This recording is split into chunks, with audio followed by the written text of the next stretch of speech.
Mlaen, teg at O'Rourke. Sy'n cef mae Hewitt yn dod allan. O'Rourke, o, mae'n cael ei dynnu lawr. Mae'r bel yng nghefn y rhwyd. A mae Caernarfon di mynd ar y blaen o fewn 3 munud. Mae'n dacl erchill ar Fidel O'Rourke.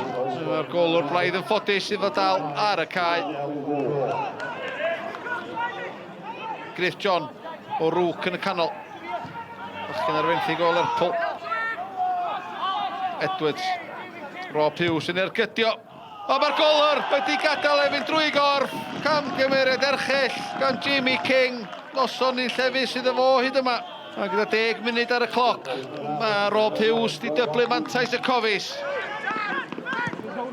A mae Brailey'n cael ei ryddhau os y gyfle i Mynydd Y Fflint dod yn ôl i mewn i'r gêm yma. Edwards y flaen y heibe, Edwards cyfle i Brailey. O, mae methu'r targed di gwneud y gwaith caled. Dilyn fel ia di gweithio Tyler French yn y gol. Goset bas i lwybr Mas Hughes mewn gyflymach na Delgado. Mae'n cael ei faglu mewn cic o'r smotin. Hanner awr o'r gêm wedi chwarae. Cyfle sicrhau lle Caernarfon yn y row nesaf siawn sgini. Rob Hughes yn erbyn Jamie King. Dwi'n gan os o man y gol hyd yma.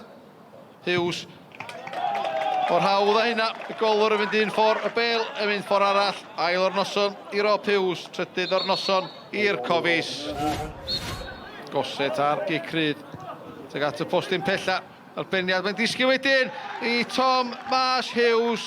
I rwydo'i gol gyntaf i'r cofis ers ymuno ar fenthyg o Gaer. 2 funud ar 15 o'r 90 yn weddill. 4edd gol o'r noson i dîm Hugh Griffiths. Hugh, noson gyffyrddus heno braf bod y tîm cyntaf yn y row nesaf.